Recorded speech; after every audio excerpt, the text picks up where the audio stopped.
கர்த்தரின் பரிசுத்த நாமத்துக்கு ஸ்தோத்திரம். இயேசுவின் நாமத்தின் வல்லமை. அவன் கேட்டது பிச்சை, ஆனால் அவனுக்கு கிடைத்தது சர்வாங்க சுகம். ஆமேன்.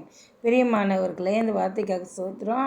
தேவாலயத்துக்கு முன்னாடியே ஒரு முடவன் 38 வருஷமாக அவன் முடவனாகவே இருக்கிறான். அதனால் அவன் தேவாலயத்தில் பிச்சை எடுக்கிற மாதிரி கொண்டு வந்து உட்கார வைப்பாங்க, காலையிலேருந்து சாயந்தரம் வரைக்கும். இப்படி இருக்கும்போது அவன் ஒரு நாள் தினமும் பிச்சை கேட்டு கொண்டு இருக்கிறான்.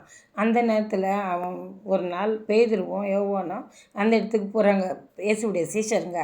போகும்போது அவங்கக்கிட்ட பிச்சை கேட்கும்போது அவர் சொல்கிறாரு, எங்ககிட்ட பொண்ணும் பொருளும் இல்லை, நான் உங்களுக்கு சுகம் வேணால் நான் தரேன் அப்படின்னு சொல்லி எழுந்து நடன்னு சொல்கிறாரு. அப்போ எழுந்து நடக்க முடியுது அவரால். அதனால் இயேசுவின் நாமத்தில் இந்த கேட்டதுனால அவருக்கு பரிபூர்ண சுகம் உடனே கிடைச்சிச்சு. தினமும் தட்டி கொண்டே வெளியே பிச்சை எடுக்கிற அவன் அன்னைக்கு பார்த்து உள்ள தேவாலயத்துக்குள்ளே போய் ஆண்டவரை ஆராதிக்கும்படியாக ஆண்டவர் கிருபை செய்தார். அதற்காக ஸ்தோத்திரம்.